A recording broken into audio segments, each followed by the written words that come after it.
I hope you enjoy The Buttermaker of Connemara by Charlene Herrold. Well now, I'm surprised you never heard of the Buttermaker of Connemara. Oh, she was famous across the whole of the country, and infamous as well. For the old Charlenes were that jealous of her you wouldn't believe. It wasn't only that the butter she made was the grandest tasting butter that ever slipped by her lips. No, not at all, though it was, of course. I can taste it now, the memory of it lingering on my tongue. Oh, you'd have to add a magic to it all, for magic there was in the making and in the taste. And oh, the buttermilk, sure, it was said people travelled miles out of their way for a drink of it. So you can see why the old Charlenes might be jealous of her. But it was more than that. It was the way the cream had of turning to butter so fast and easy for her that had them fair boiling with rage. And didn't they start with the terrible stories about her? Oh, they told some wild tales and tried to make her life a misery. Not that they got far with it. She had her friends. Friends with power they'd never had believed. Scrunched down behind the stone wall surrounding her property, 2 or 3 old Charlenes would gather. There she'd be in her bit of a shed, churning, and them watching her and gossiping and tale-telling, and the mean tongues of them. Oh, you wouldn't believe that anybody at all could be telling such tales about a lovely wee woman like the Buttermaker, and her with a bit of a nose stuck in the middle of her face, as if somebody dabbed a wee pat of butter there, and the cheeks of her like clover.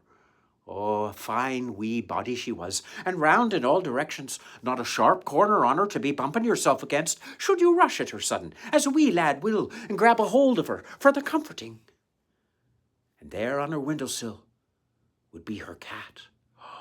Black as midnight he was, eyes as green as the grass on the Connemara hills, and the fur of him that slick from lapping up the buttermilk.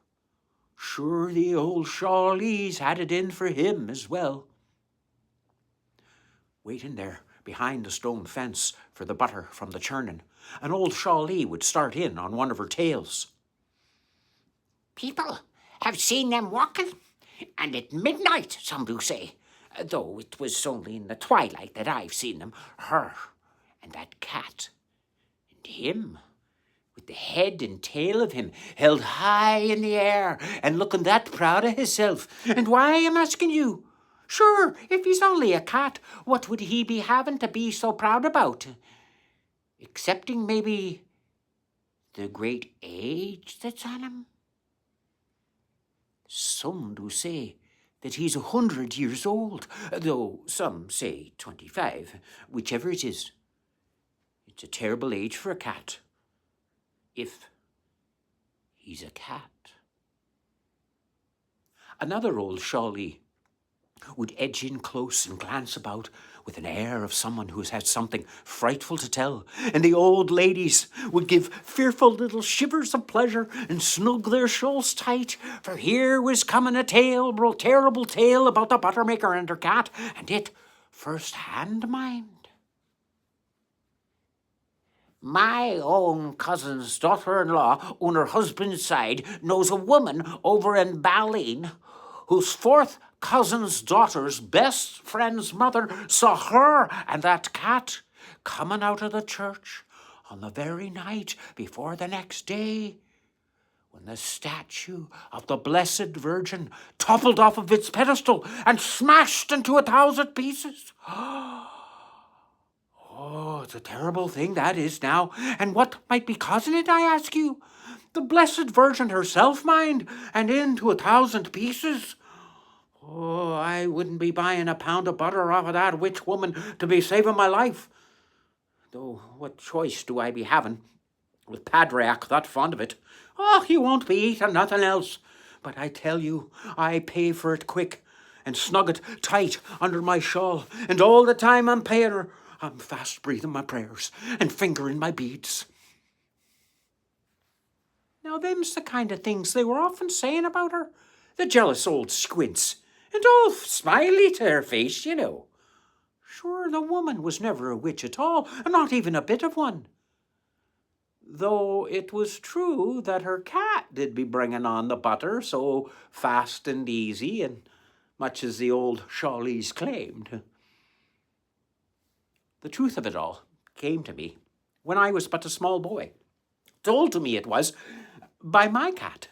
Oh, the buttermaker's cat had taken my cat into its confidence, and I doubt that he'd have appreciated the telling of it, but, well, there you are.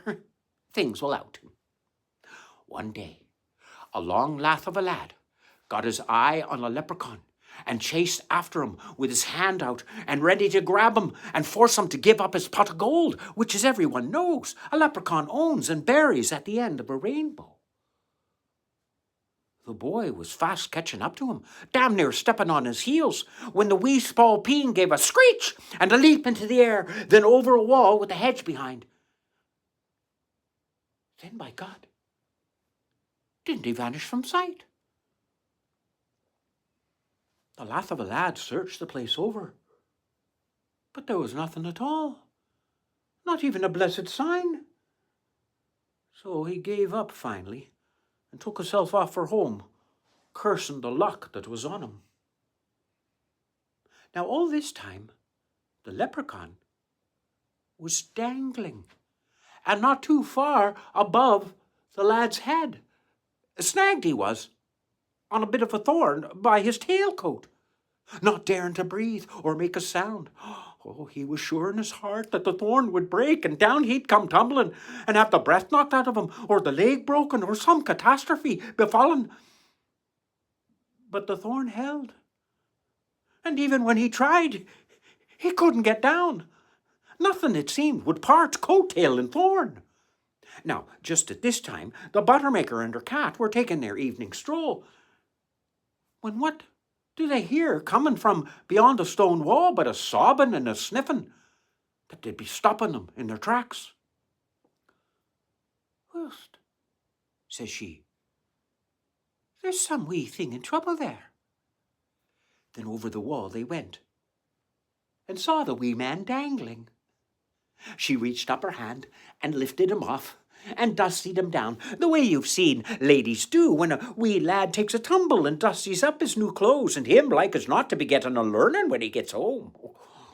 As she set him down on his feet, and then said, "Well now, if I'd a needle and thread upon me, I'd stitch up the rents in your trench coat, but devil the one I've got at all. But come ye along to my house and I'll—" It was off he was, as if the devil himself had a fork at his little behind. So they walked on and talked about whatever it is ladies and cats talk about while alone. Back to their wee cottage they went and took to their beds, and never knew, at least she didn't, that the leprechaun, having got over his scare, followed them. Now, I don't know how cats and leprechauns communicate, but they do. Somehow it was possible for the grateful wee creature to get in touch with the buttermaker's cat and pass on the magic spell needed to be bringing the butter so quick and easy and keep it tasting so grand. For grand it was, and all that was needed for the cat to do was give a wink of his eye, and always the left one, mind, and there it would be. Oh, it was a lovely thing he did for her in payment, and wouldn't the old Charlenes be out of their minds if they knew? What I don't understand is why the wee little devil, with the power he had in him, didn't cast a magic spell or say a magic word or two to shut the gabbing mouths of them old Charlenes and to keep their lying tongues off of her, fine woman that she was. Sure, I'll never understand 'em failing to do that till my dying day, or however long I may live after that. And that's The Buttermaker of Connemara by Charlene Herrold.